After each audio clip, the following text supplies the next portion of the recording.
그날 밤 새어머니의 정체를 알게 된 성재는 성희의 변명과 애원을 뿌리치고 집을 뛰쳐나옵니다. 그리고 바로 먼저 떠오른 얼굴 친구 지역. 며칠 전 은호의 사정을 듣고 쓰레기 부부라고 불렀던 사람들이 바로 내 부모님이라니 도저히 믿을 수 없었어요. 친구 지역은 단호하게 아버지 박진석 회장님에게 달려가 진실을 알리자고 하지만 성재는 머뭇거리는 자기 자신을 발견합니다. 냉혹한 아버지를 탓하고 싶지만 실상은 자기 자신의 나약함을 마주한 것이지요. 성재는 아버지에게 휘둘리던 꼭두각시 같은 삶에 종지부를 찍을 수 있을까요?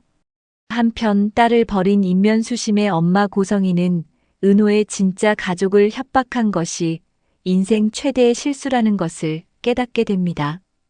이제야 알게 된 박진석 회장. 고성희와 함께한 인생 자체가 처음부터 잘못된 선택이었음을 말입니다. 진실이 드러나기 직전, 모든 관계가 끊어지기 직전의 순간, 화려한 날들이 가장 잔인한 국면으로 들어섭니다.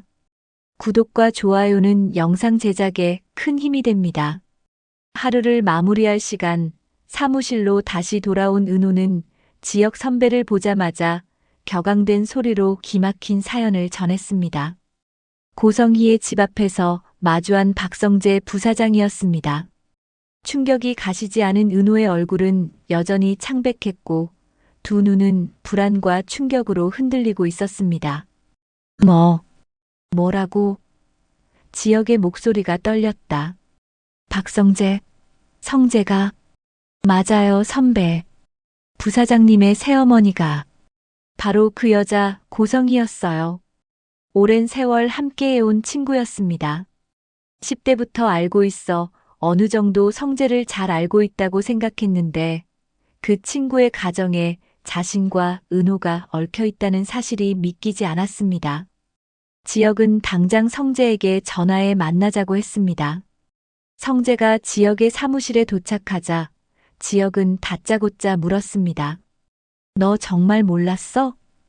지역이 한 걸음 다가섰다. 네 동생이 병원에 입원하고 수술을 받는 것조차 나는 몰랐어 정말. 성재의 목소리가 떨렸다. 어젯밤 집 앞에서 은호를 마주치고 새어머니가 변명을 늘어놓았어. 그래서 알게 됐지. 잠시 정적이 흘렀습니다. 지역은 깊게 숨을 들이쉬었습니다. 성재가 모르고 있었다는 건 어느 정도 예상했던 일이었습니다. 하지만 다음 질문이 더 중요했습니다. 그럼 지역이 천천히 물었다. 이제 알았으니 어떻게 할까? 너희 아버지 박진석 회장님께 바로 보고해야 하는 거 아냐? 지역의 목소리에 당연하다는 듯한 어조가 섞여 있었다.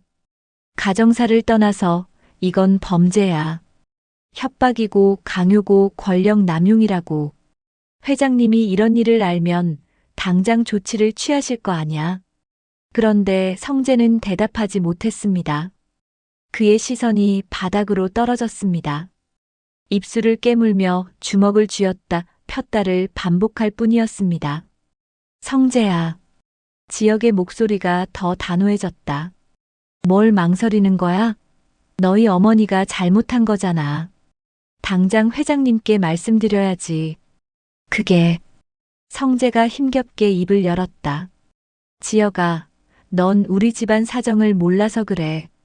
무슨 사정? 지역의 눈빛이 날카로워졌다. 아버지는. 성재의 목소리가 잠겼다. 아버지는 어머니 편을 들 수도 있어. 항상 그래왔어. 물론 우리 아버지가 거짓말을 제일 싫어하는 건 맞지만 새 어머니는 결국 측은한 변명을 늘어놓고 아버지를 자기 편으로 만들 거야. 여자가 납작 엎드려 빌어대면 용서하지 않는 남편이 어딨겠어? 너무 비상식으로 들릴 수 있지만 정말 우리 아버지는 회사의 금전적인 손해보는 일에만 신경을 쓰셔. 자칫하면 뭐? 지역이 끊어 물었다. 은호 씨가 더 위험해질 수도 있어. 성재가 고개를 들었다. 아버지가 이 일을 무마하려고 하면 오히려 은호 씨 가족이 그럴 리 없어. 지역이 단호하게 잘라 말했다. 회장님은 그런 분이 아니야. 내가 아는 박진석 회장님은 올곧은 사업가셨어. 겉으로는 그렇지. 성재의 목소리가 씁쓸하게 변했다. 하지만 지혁아, 넌 우리 집에서 자라지 않았잖아. 내 부모님은 나를 따뜻하게 대해주셨지만 우리 집은 달라. 아버지에게는 가문과 사업이 전부야. 가족은 그저 그것을 위한 도구일 뿐이고. 지혁은 성재를 멍하니 바라보았습니다. 수십 년을 알아온 친구였습니다. 고등학교 때부터 함께 웃고 울었던 친구였습니다. 지혁의 부모님은 성재를 친아들처럼 품어주었고 성재는 그 따뜻함에 조금씩 회복되어 갔습니다. 그런데 지금 눈앞의 성재는 여전히 그 상처 속에 갇혀 있었습니다. 그래서 지혁의 목소리가 차갑게 식었다. 그래서 가만히 있자는 거야? 내 어머니가 사람들 인생을 망가뜨리는데 회장님 비위 건드릴까봐 입 다물고 있자고? 그게 아니라 성재가 변명하려 했다. 아니면 뭔데? 지혁이 쏘아붙였다. 시간을 달라는 거야? 조용히 해결해 보겠다고?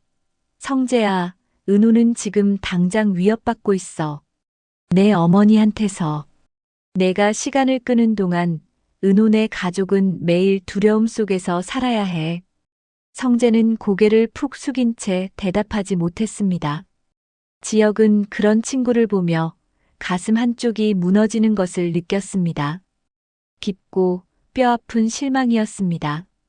성재야. 지혁의 목소리가 떨렸다. 나는 내가 변했다고 생각했어. 부사장까지 올라가면서 스스로 일어섰다고. 너희 어머니의 그늘에서 벗어났다고. 그런데 지혁은 더 이상 말을 잇지 못하고 고개를 저었습니다. 넌 여전히 아버지의 꼭두각시였구나. 그래서 너한테 내 동생 수빈이랑 될 수 없다는 거야. 지혁아. 성재가 다급하게 외쳤다. 하지만 지혁은 돌아서서 창밖을 바라보았습니다. 새벽 하늘이 조금씩 밝아오고 있었습니다. 나가줄래? 지혁의 목소리는 차갑고 단호했다. 더 이상 할 말 없어. 바로 그때 은호가 거들었습니다. 어제 식당에서 녹음을 했어요. 그 안에 고성희 씨 목소리가 그대로 담겨 있어요.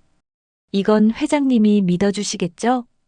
은호는 성재를 똑바로 쳐다보며 얘기했습니다. 부사장님, 저는 부사장님을 원망하지 않아요. 하지만 은호는 잠시 숨을 고르고 이어갔습니다. 저는 더 이상 가만히 있을 수 없어요. 제 가족이, 제 동생이 위협받고 있는데 침묵할 수 없어요. 은호의 목소리는 떨렸지만 결연했습니다. 제가 직접 이 증거를 들고 회장님을 만나서 말씀드릴게요. 적어도 앞으로는 우리 가족과 우진이가 마음 편하게 살았으면 좋겠어요. 은호야. 지혁이 다급하게 말했다. 그건 너무 위험해. 성재 말대로 회장님이 어떻게 나올지 모르는데. 선배. 은호가 지혁을 돌아보았다. 저는 이제 더 이상 숨고 싶지 않아요. 선배가 저를 지켜주려는 거 알아요. 고마워요. 하지만 이건 제가 해야 할 일이에요. 은호는 다시 성재를 바라보았습니다. 부사장님도 아시잖아요. 이 문제는 결국 회장님께 가야 한다는 걸. 제가 직접 가겠습니다. 증거도 있고 진실도 있어요. 부사장님은 그저 저를 회장님께 데려다 주시기만 하면 됩니다. 성재의 뇌리에 지혁의 말이 다시 떠올랐습니다. 꼭두각시. 아니다. 이제 그만입니다. 성재는 천천히 고개를 들었습니다. 그의 눈에는 결심이 서려 있었습니다. 은호 씨. 성재가 입을 열었다. 제가 아버지께 말씀드릴게요. 은호 씨는 그때 함께 참석하는 게 좋겠어요. 성재야. 지역이 놀란 표정으로 외쳤다. 성재가 지역을 돌아보았습니다. 그의 눈시울이 붉어졌습니다. 지역아, 미안해. 내 말이 맞았어. 나는 너무 오랫동안 도망쳤어. 하지만 이제는 아니야. 은호의 눈에 눈물이 고였습니다. 고마워요, 부사장님. 지역은 두 사람을 번갈아 바라보다가 천천히 자리에서 일어났습니다. 그래, 이번엔 두 사람이 아버지를 만나 뵙는 게 좋겠어. 하지만 필요하다면 내가 언제든지 도울게. 지역은 성재의 눈을 마주치며 힘을 실어주었습니다. 그날 오후 성재와 은호는 박진석의 집무실로 향했습니다. 평상시라면 성재는 미리 아버지와 예약을 하지 않는 편이지만 미리 아버지의 비서와 스케줄을 확인받았고 은호라는 친구를 대동한다고 알렸습니다. 비서가 문을 열었습니다. 성재가 먼저 들어왔습니다. 그 뒤를 은호가 그리고 지역이 따랐습니다. 성재는 아버지에게 친구들을 간단히 소개시켰고 은호는 가벼운 목례를 올렸습니다. 이윽고 긴장된 어조로 말을 이어갔습니다. 아버지, 은호 씨는 새어머니와 관련된 분입니다. 그러니 우리 가족에 관한 얘기를 드리려고 합니다. 박진석의 눈이 잠시 은호에게 머물렀습니다. 그래서 박진석이 차갑게 물었다. 용건이 뭔가? 은호는 전화기를 꺼내며 건조하게 말했습니다. 먼저 어제 저희가 운영하는 식당에서 일어난 일을 들어보시죠. 회장실에 여자의 목소리가 울려 퍼졌습니다. 고성희의 목소리였습니다. 우진이는 내 우주의 절반이야. 네 간값은 이미 받아갔잖아. 어디서 날 가지고 거래를 하려고 들어. 당장 주소를 적지 않으면 네가 그리도 끔찍히 아끼는 네 가족들 한 달 내에 길바닥에 나앉게 해줄게. 네 동생 강호는 취직은커녕 세상 어디 가서 발도 못 붙일 인생이 되는 꼴 보고 싶어. 녹음이 끝나자 회장실은 무거운 침묵에 휩싸였습니다. 진석의 얼굴이 점점 굳어졌습니다. 이게 진석의 목소리가 떨렸다. 이게 누구 목소리야? 그의 얼굴에는 믿을 수 없다는 표정이 역력했습니다. 하지만 마음 깊은 곳에서는 이미 알고 있었습니다. 그 목소리의 주인공을. 어머니. 고성희의 목소리입니다, 아버지. 은호가 고개를 들어 진석을 똑바로 바라보았습니다. 고성희의 친딸입니다. 진석의 눈이 커졌습니다. 그는 의자에서 몸을 앞으로 기울이며 은호를 다시 자세히 바라보았습니다. 은호는 깊게 숨을 들이마시고 이야기를 시작했습니다. 목소리는 떨렸지만 그녀는 멈추지 않았습니다. 저는 쌍둥이로 태어났습니다. 은호가 말했다. 남자 쌍둥이 형제와 함께요. 형제의 이름은 우진이었습니다. 저는 한유라. 진석의 얼굴이 더욱 굳어졌습니다. 우진. 자신의 의부사들 이름이었습니다. 고성희는 아들 우진이만 데려갔습니다. 회장실에 무거운 침묵이 흘렀습니다. 진석은 입술을 꽉 깨물고 있었습니다. 그의 손이 책상을 움켜쥐며 미세하게 떨렸습니다. 다행히 저를 입양해 주신 부모님을 만났습니다. 은호가 계속 말했다. 진짜 부모보다 더 저를 사랑해 주신 분들이죠. 아버지는 일찍 돌아가셨지만 어머니와 동생과 함께 행복하게 살았습니다. 은호의 눈에 눈물이 맺혔습니다. 하지만 그녀는 참았습니다. 지금은 울 때가 아니었습니다. 그런데 몇 달 전, 은호의 목소리가 떨렸다. 그 여자가 다시 저를 찾아냈어요. 쌍둥이 우진이가 간 이식이 필요해진 거예요. 진석의 얼굴이 창백해졌습니다. 그는 우진이가 미국에서 유학 중인 것으로 알고 있었습니다. 미안하다는 말 한마디 없었습니다. 20년 넘게 버렸던 딸에게 미안해라는 말 한마디 없이 간 값을 협상했습니다.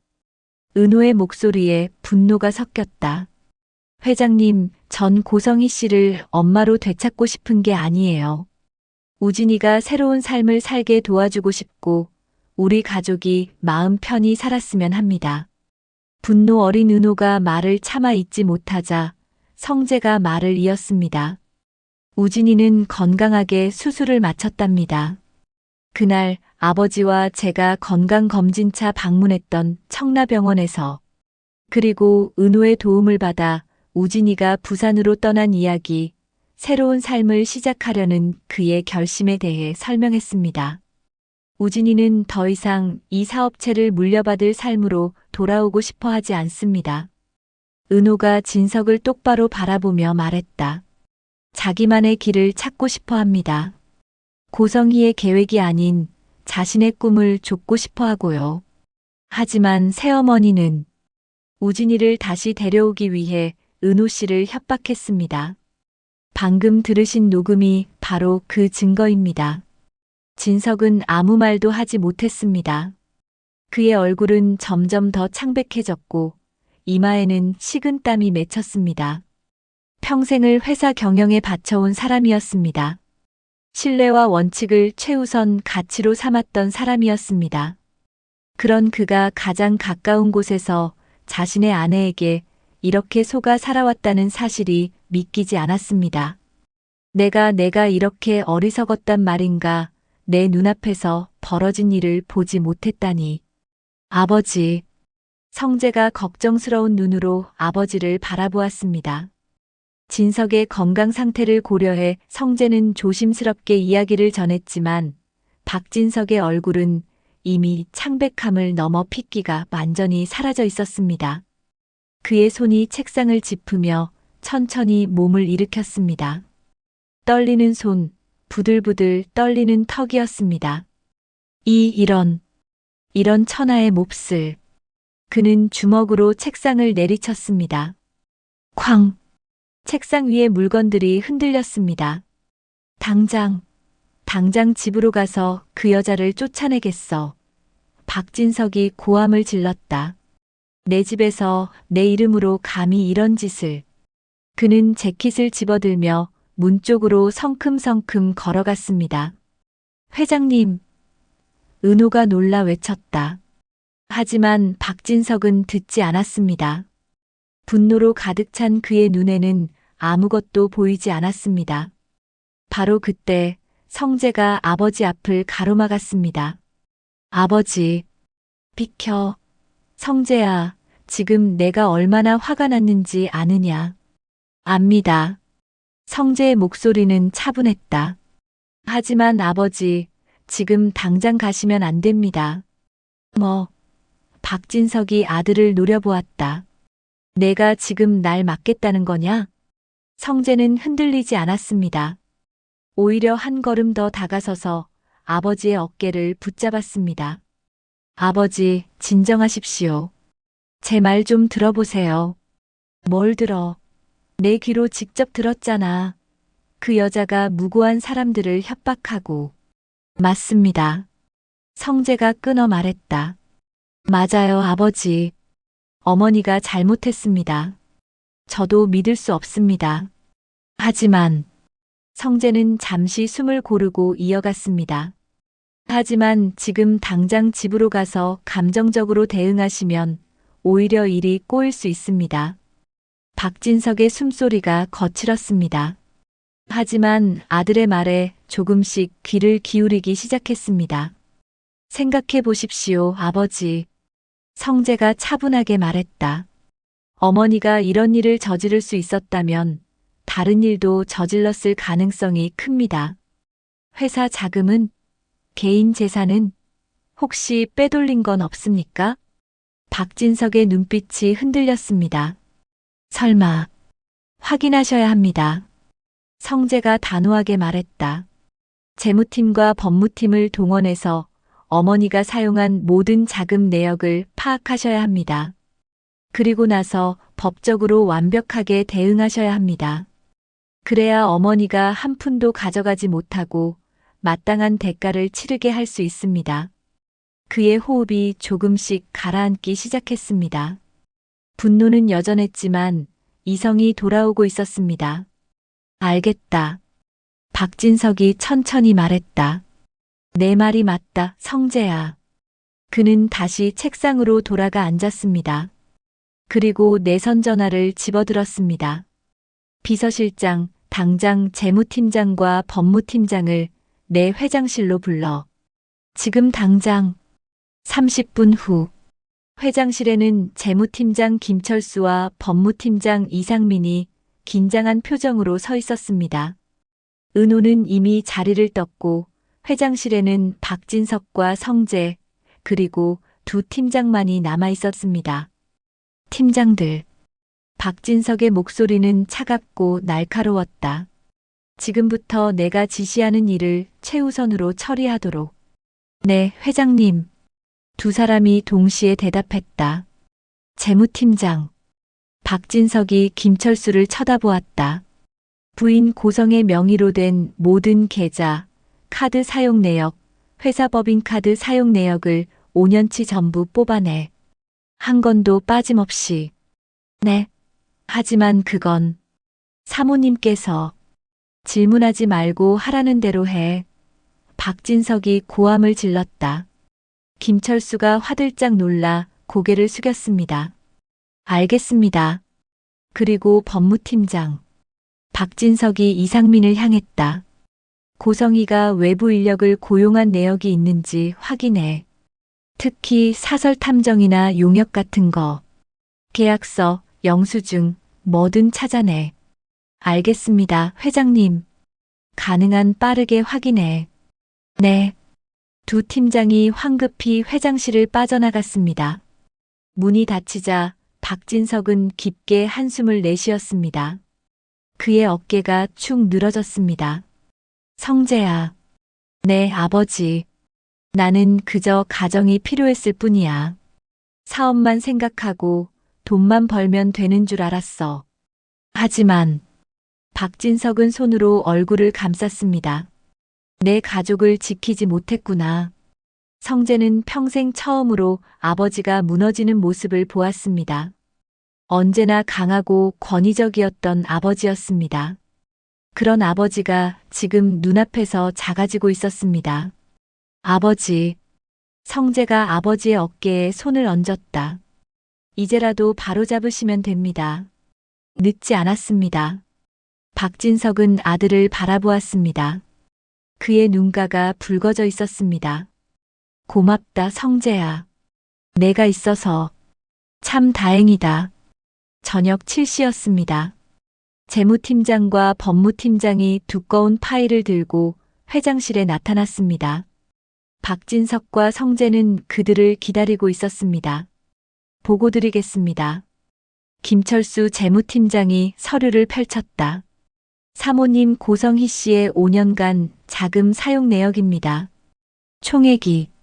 김철수가 숫자를 읽어 내려갔습니다. 320억 원이 넘습니다.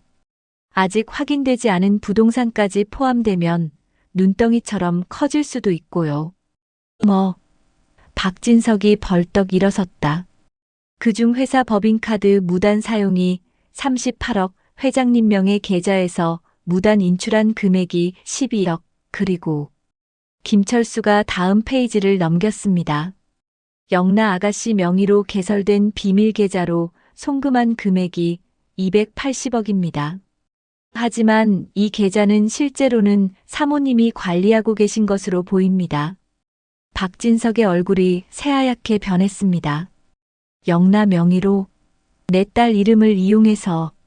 그 외에도 각종 명품 구매, 해외여행 경비 등이 포함되어 있습니다. 성재도 충격을 받은 표정이었습니다. 320억이라는 숫자가 믿기지 않았습니다. 법무팀장, 내 쪽은? 박진석이 이상민을 쳐다보았다. 이상민이 또 다른 파일을 펼쳤습니다. 사설탐정 업체 3곳과 계약한 내역을 확인했습니다. 주로 사람들 신상정보 조회, 미행, 협박 자료 수집 등의 용역이었습니다. 대상자는 여러 명입니다. 그 중에는 이상민이 명단을 확인했다. 지은호 씨와 그 가족, 그리고 부사장님께서 최근 만나셨던 여성분도 포함되어 있습니다. 성재의 주먹이 저절로 쥐어졌습니다. 그 외에도 이상민이 조심스럽게 말을 이었다. 회장님을 미행한 내역도 있습니다. 뭐? 박진석이 고함을 질렀다. 날 미행해. 네, 회장님의 일정, 만나는 사람들, 출장지 등을 모두 기록한 보고서가 있습니다. 아마도 뭔가 약점을 잡으려 했던 것 같습니다. 이상민이 조심스럽게 말했다. 박진석은 더 이상 참을 수 없었습니다. 그는 책상을 주먹으로 내리쳤습니다. 박진석이 재무팀장을 향했습니다. 김 팀장, 고성의 명의로 된 모든 계좌를 즉시 동결시켜 법인카드도 정지하고. 네, 회장님. 지금 바로 처리하겠습니다. 그리고 집에 있는 고성희의 개인 물품들 전부 창고로 옮기도록 해. 내가 돌아갈 때까지. 알겠습니다. 박진석은 창밖을 바라보았습니다. 밤이 깊어가고 있었습니다. 박진석과 성재가 집에 도착했을 때 고성희는 거실 소파에 앉아 있었습니다. 그녀는 남편이 들어서자 반갑게 웃으며 일어섰습니다. 여보, 오늘 많이 피곤해 보이시네요. 박진석은 그녀를 차갑게 쳐다보았습니다. 그의 눈에는 어떤 감정도 없었습니다. 오늘 지은호라는 친구가 찾아왔더군. 당신을 안다던데? 성희의 얼굴이 굳었습니다. 아, 그 애는 어려서 죽은 줄 알았는데 최근에 만나게 된 거예요. 그 아이가 뭐라건 믿으면 안 돼요. 성희는 진석이 어디까지 알고 있을까 궁금했습니다. 우진이가 청라에서 간이식을 받았다더군. 그것도 숨길 거야? 그리고 이제는 연락을 끊었다는데. 여보, 당신을 걱정시키고 싶지 않았어요. 그 아이들은 당신 친자식들도 아닌데 어떻게 제가 당신한테 모든 걸 상의할 수 있겠어요. 미안해요. 하지만 거짓말 하려는 게 아닌 거 당신도 잘 알잖아요. 당신 날 믿죠? 다급한 성희는 눈물로 호소했지만 박진석은 그 가소로움에 치를 떨었습니다. 박진석은 가방에서 서류 한 장을 꺼내 탁자 위에 던졌습니다. 당신의 사기 행각까지 숨길 수는 없잖아. 380억을 유용하고 가족들을 미행하고 영라 스토킹 사건까지 꾸며낸 증거가 여기 함께 들어있어. 성희의 입이 벌어졌습니다. 말이 나오지 않았습니다. 어떻게 알았어요? 알았냐 못 알았냐가 중요한 게 아니야. 박진석이 한 걸음 다가섰다. 넌 끝났어, 고성희. 법정에서 보자. 여보, 잠깐만요. 오해예요. 제 말 좀 들어봐요. 성희가 다급하게 박진석의 팔을 붙잡았다. 박진석은 그녀의 손을 차갑게 뿌리쳤습니다. 손 떼. 이제 남남이야. 성재야. 성희가 아들을 향해 외쳤다.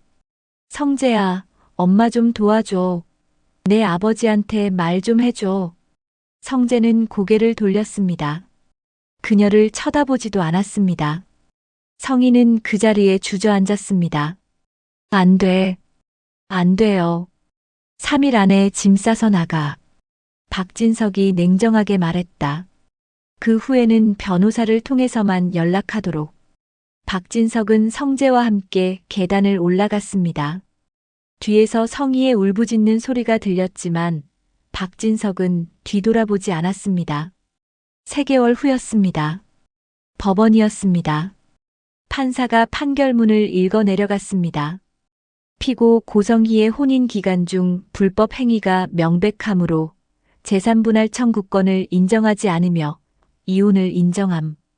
또한 피고는 횡령한 금액 320억 8천만 원 전액을 원고에게 반환할 것. 탕. 망치 소리가 울렸습니다. 고성희는 그 자리에 무너졌습니다. 그녀의 변호사가 부축했지만 그녀는 이미 정신이 나간 상태였습니다. 안 돼. 이럴 수가. 반면 박진석은 무표정하게 법정을 빠져나왔습니다. 성재가 그 옆을 따라왔습니다. 법원 밖에는 기다리던 지혁과 은호가 서 있었습니다. 지혁은 성재의 어깨를 두드리며 수고했다고 전했습니다. 성재는 은호에게 미안함을 전하니 오히려 은호는 부사장님 책임이 아니라고 서로 위로를 건넸습니다. 박진석은 회사로 돌아오는 차 안에서 영나에게 문자 메모를 보냈습니다. 영나야, 아빠가 미안하다. 자식이 하고 싶은 것을 허락해주고 응원하는 게 부모라고 울부짖던 딸 영나에게 진심으로 미안한 마음이 들었습니다. 사업가 집안이라는 이유로 자식들에게 부와 성공만을 강요했던 자신을 인정하자 진정한 부모가 되기는 생각보다 쉽지 않다는 것을 깨달았습니다. 그리고 성재가 5살 때에 내쫓았던 첫 아내 지혜가 불현듯 머릿속에 떠올랐습니다. 그녀에게 처음으로 미안한 마음이 들고 수치스러움을 느꼈습니다. 어린 성재에게 고성희를 엄마로 받아들이길 강요했던 장면도 떠올랐습니다. 성재가 사귀던 수빈까지 생각났습니다. 이제 자식들이 선택한 길을 지지해야겠다고 다짐한 순간 웅웅. 마침 영나로부터 문자가 들어왔습니다. 아빠 괜찮아요. 저도 잘못했어요. 조만간 집으로 돌아갈게요. 극도로 피로했던 박진석은 집에 돌아오는 차 안에서 깊은 단잠에 들었습니다. 내일은 오늘보다 나아지리라는 기대를 안고 여기까지 함께 해주셔서 감사합니다. 즐거운 시간 되셨기를 바랍니다.